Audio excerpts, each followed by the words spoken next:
What is a character actor? This is one of those things that varies depending on who you're talking to. Some people say a character actor is a supporting actor that plays a specific type of unique role, but then they just play that over and over and again. I don't think that's true at all. I actually think a character actor is an actor with a lot of range that allows them to play multiple unique characters over and over again. And to me, that's kind of what makes a character actor a character actor. They're capable of playing often more eccentric, more interesting roles that are often cast in the supporting role, often as comic relief or the odd person that they encounter at some point through the journey of the film. That's, to me, is what a character actor is. And Éamonn is a fascinating person. He is a character actor in life. He's one of those people, if you meet him, you might think that he is playing a character because he's such a fascinating person. And I really enjoyed this interview with Éamonn. I do need to preface this by saying that the audio quality kind of cuts out it a bit. It's a combination of the quality connection and Éamonn's voice. That is just the way he talks. He speaks, he'll say something, pause for a moment, give whatever he's going to say a thought, and then speak again. So there's these kind of odd sounding pauses, which contributes to him personally being an interesting character. I had the pleasure of working with him in a film a few years ago, and he was just fantastic. And so I was super happy that he agreed to come on the podcast and chat with me. So without any further ado, here is my interview with a brilliantly entertaining person by the name of Maisie Elliott.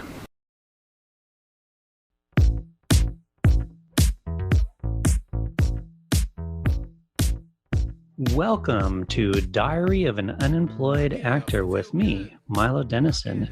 Today, I am joined by the very talented Maisie Elliott, and we are going to, talk about acting, I guess, hence the name of the podcast. Welcome to the show, Eamon.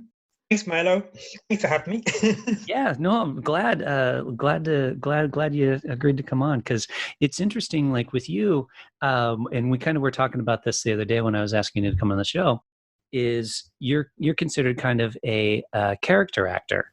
And yeah. I find character actors brilliant. And for anyone listening, I think there's a bit of a, like, well, what exactly is a character actor type of stuff? And for me, I think of character actors are those talented people that are not, the star of the film. They're the ones, the supporting cast, but they do tons of work, yet nobody really knows who they are because of the fact that they do such a convincing job of becoming these characters. Would you say that's an accurate description? With the years now, you see faces and you're kind of going over in different films. And you're kind of going, I know that person. You'd always see them in films. They'd always be working. And you mightn't see a certain actor, a leading actor. You'd always see the same character actors in different films. So it's a good thing. Yeah, I agree. And I think character actors are much more talented because they're able to actually play these unique characters. Like when I watch, and nothing against Leonardo DiCaprio, right? I think he's a very talented actor and I love the movies he does. But if you watch a DiCaprio movie, it's him, right? He's playing, his characters are different from movie to movie, but it's still him. But you look at some of the people around him and you might not recognize them, but they're probably in tons of movies. And do you know a guy by the name of Stephen Root? Have you ever heard of him? I've heard the name all right. He's instantly, anytime I hear the term character actor, he's who comes to mind. So you've seen Office Space, the movie Office Space? Yeah. Okay, well, if you've seen Office Space, he's the stapler guy. Oh, yeah. So he's that guy, take my stapler. I first found out about him in a TV series called News Radio that was in the States, but he's also been in like Dodgeball and all these other movies. And I looked him up in preparation for our conversation, and you look at him on IMDb, and he's got 247 credits next to his name. So he's literally constantly working, and yet kind of that thing, like if you were to say his name, 90% of the people would be like, I have no idea who this guy is. To me, that's what I think is a very talented character actor. And with you, I think of you that way too. So I was looking over for you, I was looking over your Instagram earlier. And to anyone listening, I would absolutely recommend follow Éamonn on Instagram. I'll throw a link in the show notes. Thanks. Even like the most recent, like 6 or 7, you've got you're a mime for one, and then Yeah. next to one with the mime, there's like it's kind of blue with these weird glasses things on. Oh, that was a music video I did where I was a mad scientist. A mad scientist in a music Yeah. video. There you go. So, mad scientist. We've got yeah, just all these fantastic characters. The full gambit. If you go through your Instagram, and I think it's brilliant. How do you find roles, or how do you get cast in a lot of this stuff? People come to me, and would you do this? Would you do that? And they see what I've done before, and for some reason, I get really mad characters. But I don't mind. The first music video I did for Bob Gallagher was a paranoid thief with a briefcase of money, and God was looking at me. So I just went into the whole Stanislavski thing, really into the character. Then he had me doing about 8 videos. Then people saw those and saw me in different things then, and that was it. Besides your Instagram, you also have a really good website, which has a lot of your work on it. And this, to anyone who's an actor listening, take a look at Éamonn's website as well to help get an idea of how to promote yourself as an actor. Because what you do on your website is you break it down too. There's like music videos, there's film, there's stage. So like people can actually look at different things that you've done and you put it all in one place. So if I want to find out about you, I don't have to like go to YouTube and do a search or go to IMDb. I can actually just go straight to your website and see a lot of the stuff that you've done because it's all nicely laid out on your website. But we talked about character actors. I always think of David Kelly. You go, who's David Kelly? It's in Charlie and the Chocolate Factory. I'm just thinking the same thing in my head. So go ahead. Who is he? He was in Charlie and the Chocolate Factory, the granddad in Charlie and the Chocolate Factory. Oh, yeah. He was in Fawlty Towers as O'Reilly. He was in one episode of that and made him famous. He was in another series, Robin's Nest. He was in Into the West. He was on loads of stuff on RTÉ in the beginning. And then he moved to England, stuff over there. You'd always see his face, and he's always been working. He's a thin man like myself. He died a couple of years back. So we kind of go, if I do as well as David Kelly, I'd be fine. If you could stay working like consistently like him. Yeah, so he recently, did you just say he recently died, right? Yeah, a year or two ago. Yeah, you're right. Actually, I'm just looking him up as you were talking. He's done a ton of stuff. So yeah, it's interesting with character actors because yeah, they're always working. And people kind of have this kind of negative view because it's like, well, they're not the A-lister, so they're not this and that and that. And it's like, yeah, but I think they're more respected as performers in my opinion. I mean, I certainly find certain character actors much more fascinating and well skilled as performers. Like, what did you study? Where did you study at? I studied in the Focus Theatre. Okay. So I did 4 years with Stanislavski. Okay, so you probably must have gone to school around the same time I did then, because when I was in school, it was all about Stanislavski as well. And now it kind of seems everybody's really into Meisner, which I know is kind of a subset of Stanislavski. But it's interesting. You don't hear Stanislavski as much anymore as an acting technique. When I started off in my 20s, I've always wanted to do acting. I got the chance to be in a play. Nearly every actor in Ireland was in it. Alan Stafford, everyone, all the Brennans were in it. You'd know all the dynasties, Aidan Brunel, Christopher Casson, all the really great Irish actors are in this play. I had a walk-on part, and a scene that Anna Manahan and Beryl Fagan were in. Just walked across the stage. We're talking about the cultures. We're going to swarm into the city on the 8th of December. I was one of the coaches. I walked across I gave a man a filthy look.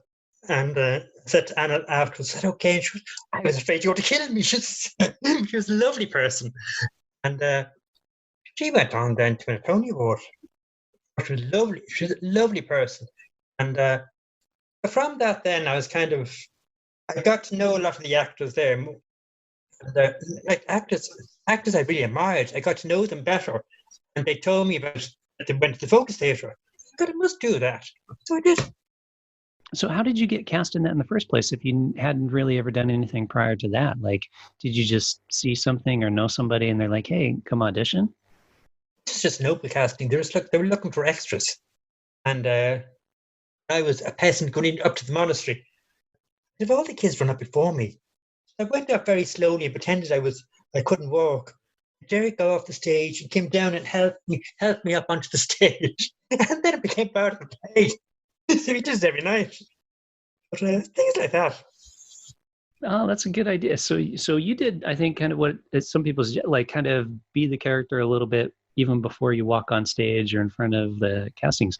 Do you do that now a little bit when you go in for an audition? I did a film there about 2 years ago, Land of Winter, by Tommy Cree, a brilliant young director. And I played the homeless guy in it. And it was based very loosely on James Joyce's The Dead. And I was a homeless guy in it that meets them a few times. And I interact with them, and how they interact with them causes them to react differently. It was filmed at Temple Bar in the snow. Oh my God, the snow it was really cold. I said to myself, I wonder how, as a homeless guy, I'm going to be perceived by the public. So I sat in the gallery there of photography there in Temple Bar.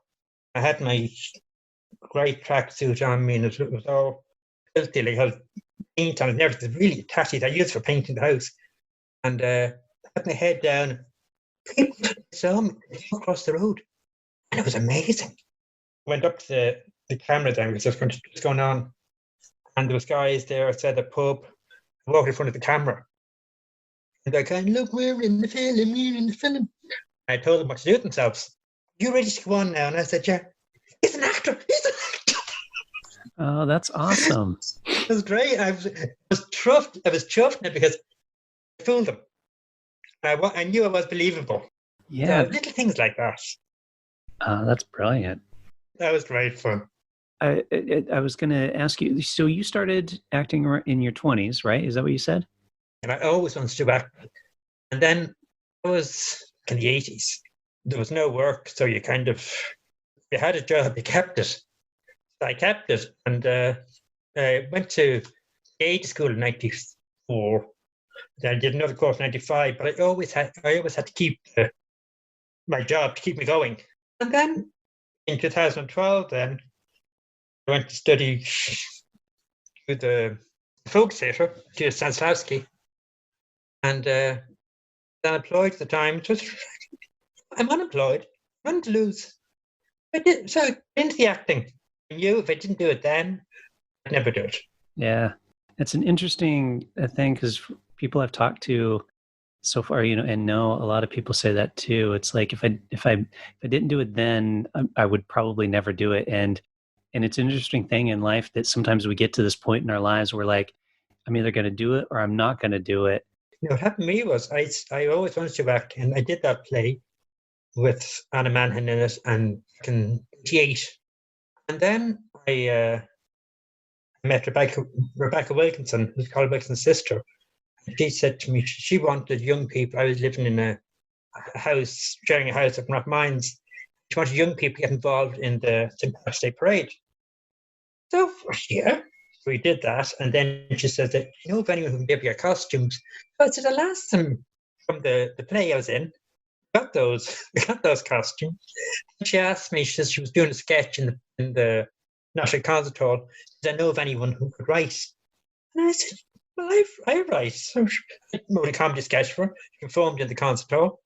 And then she says to me, she says, I want to produce a show in the concert hall with Laura's Keane and the Furies to promote the Travellers. I said, yeah, you hadn't produced that? Yeah, sure.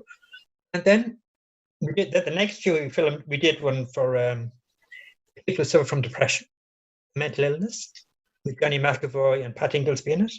And a few years later, then I was kind of it was like as if I was getting a tap on the shoulder every so often. And they're going, "You should be doing this. You should be acting." So you're working full time as an actor now, right? Well, whenever you can get work, I mean. Yeah. Like you don't have a regular day job. No. Okay. Were your parents big into theater and stuff? Was that a thing back when you were younger? My parents, oh yeah, there was a theatre in Dublin called the Theatre Royal. It was knocked down the year I was born, and everybody went to Theatre Royal. Judy Garland came over, everybody, Danny Kaye, huge big stars there, and they do a stage show, a film, and a stage show before television. And I think everybody in Ireland knew about the Theatre Royal. So my mum used to always go to that. Then she got to know some of the acts. And one of the acts was Monica Bonney. She used to play the xylophone. And she was a good friend of Mum's. And so Mum would be always telling us about these kind of things. And she'd bring us to see Jack Cruise. And if Monica was playing in different shows. And then we used to go to Jack Cruise show in the Olympia. It was kind of, he was a comedian. He used to have a summer show, variety show. And then he'd do a pantomime, and he'd be the dame. And then we started going to Maureen Potter then. I think because of my mum, I've always felt comfortable around artistic people. I got away to them, and I got to know Maureen Potter as a kid, and I started doing the scrapbook on her. I go backstage then after every show. I showed the scrapbook and have something else in the scrapbook. So there was always that kind of drive there. But, I think my mum would have nurtured that now. Is she still alive? Is she still around? No, fortunately, Mum passed away there last October. Oh, okay. What did she go to too many of your shows though? Was she still really supportive of it? I did a film called Frankie, and my dad passed away 2 years ago. I based the character on my dad, kind of his way of walking. And when I saw the film myself, I thought, oh my God, you know when you see yourself in the film, you kind of go, oh my God, you should have done it this way, you should have done it that way. I looked at it and I go, that's Dad. That's not me, that's Dad. And I showed it to my mum, and my mum goes, is that you? And I went, oh my God, Jesus. My God. And that was, I don't think mums ever give compliments, but that was a compliment. Sorry, I didn't catch. Was it intentional that you based the character on your dad, or was it kind of? Yeah, okay. In the film, I had to Frankie. It was about an elderly man who escapes from a nursing home. And that's how I based it on my dad. And his personality as well. Dad was very quiet, and he was very placid in that. So I kind of put that into Frankie as well. But my mum, when mum saw it, she was kind of very impressed by it because I think she saw Dad as well. It was nice. Yeah, that is nice. Yeah, Silvana and Claire, who I've already interviewed both of them on this podcast.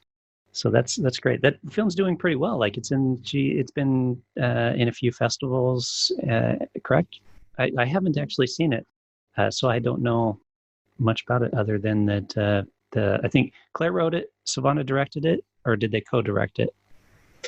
Co-directed. Co-directed it, and you starred in it. So it just goes to show character actors can star in a film. It was coming up to Dad's birthday. Dad's birthday was the 9th of January, and Mum's the 11th of January. And I got word from Silvana that it was in a festival, and part of the festival, winning the festival, was that it would be screened in Pinewood Studios in London. Mm-hmm. And some studio in Hollywood. And it was just meant so much to me. Oh, that's lovely. Is it still going to be screened in Pinewood, or is it, when was that supposed to happen? I think it was meant to happen at the end of the year, say September or so. Oh, okay. But, so it should still happen. Please God, now will. If you guys come over to London for the screening of it, if you decide to come over, let me know. We can go out for a pint or something like that. Okay. So tell me about, I didn't know this about you, that you did stand-up as a granny called Maisie Elliott. Is that right?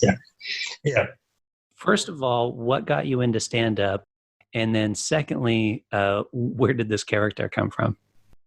What got me to stand-up was I was doing, I got a friend of mine was doing comedy. She ran Comedy Dublin, Margot Carr.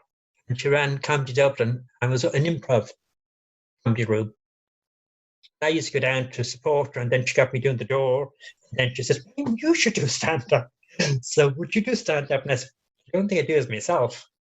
So I said, "I might do it as a character." Then this Maisie came into being, well. And because Maisie is a mixture of Maureen Potter, my aunt, my mum. And it was just kind of a mixture of all of them. And I started doing it then, and the more I did it, then I started doing political satire. People loved it because I was doing, one night I didn't have a script, and I was doing it in the paper, and I was like, what am I going to do now tonight? And I read the newspaper, and John Burton was saying that people are not allowed to wear their pajamas to the dole office anymore because it doesn't give a good impression. And I just read it out. People were cracking up laughing. Irish politics is so easy to make fun of. Well, nowadays, I think politics in any country is easy to make fun of. Do you still perform as this character? No, I don't now because I just get tired doing this. I'm going around. I have to bring into a suitcase with me. I changed in the gents or in the gents loo, and then come out and do it. So it was just too. It wasn't worth it then. I was just got fed up doing it. Okay. It was kind of a stepping stone. It's like if I do well at this, I know that I'm meant to be doing the act. Do you have anything coming up that you're going to be working on here pretty soon, hopefully? I did a film there last November, Wormhole in the Washer, and in premiere now, maybe it's meant to be March or April, so I don't know whether, because of virus thing, whether it's going to be still the same. And then a few some voiceover work there lately, and that you get spurts where you're in demand, and when you're not, you go, oh my God, I'm never going to work again. And other times then you come one after another. Yeah, it's kind of a weird life of being an actor because, yeah, I hear stories about that too by other actors, and it's like you're either like working constantly or not working at all. Or, you're really in demand, or nobody's calling you, and it's kind of it's weird how that works. It'd be nice if it kind of evened itself out a little bit.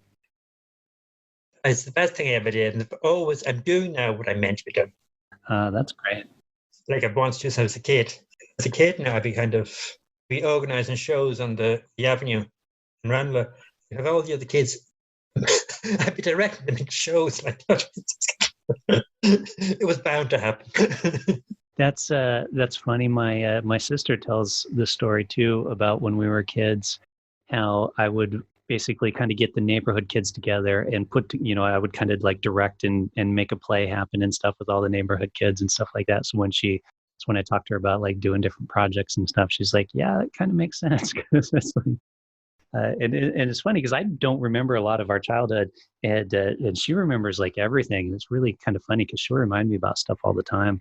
And so, yeah, you can kind of tell at a pretty young age sometimes what a person probably should be doing. And so that's great that you're actually doing that same thing that it kind of seemed like you should have been in. So and that you've been doing it for so long. That's fantastic. And still working. Okay, well, we should probably wrap up here. Is there any like social media profiles or anything you want to tell people about if they want to track you down? Any voiceover casting directors hear your voice on this podcast and decide they want to contact you for any reason? I'm on, well, you already mentioned websites, Instagram, a Facebook page as well. Okay. And I put up loads of stuff on that from videos. Yep, and it's called Éamonn Actor. Éamonn Elliott Actor. That's it, Éamonn Elliott Actor. Yeah. Yeah, it's a group because it's not. I discovered with Facebook, if you do a page, they're hounding me for ads to do ads and or to promote. You know the way they do. So I found that if you're a group, if you set up a group rather than a page, you can get the same hassle. So it's a Éamonn Elliott Actor page group. I need to ask you about one more picture on your Instagram here. So it's kind of towards the bottom. And you're sitting at the beach on like a inner tubey thing, play toy, and you're covered in white. What is this? That was for My Waste. It's an app as a website by Dublin City Corporation. And there was an ad. It was an idea of wasting. We did it last June. It was just to show how wasteful people are, covered in sun lotion, and then had to squirt 2 things on my head. It was such fun doing it.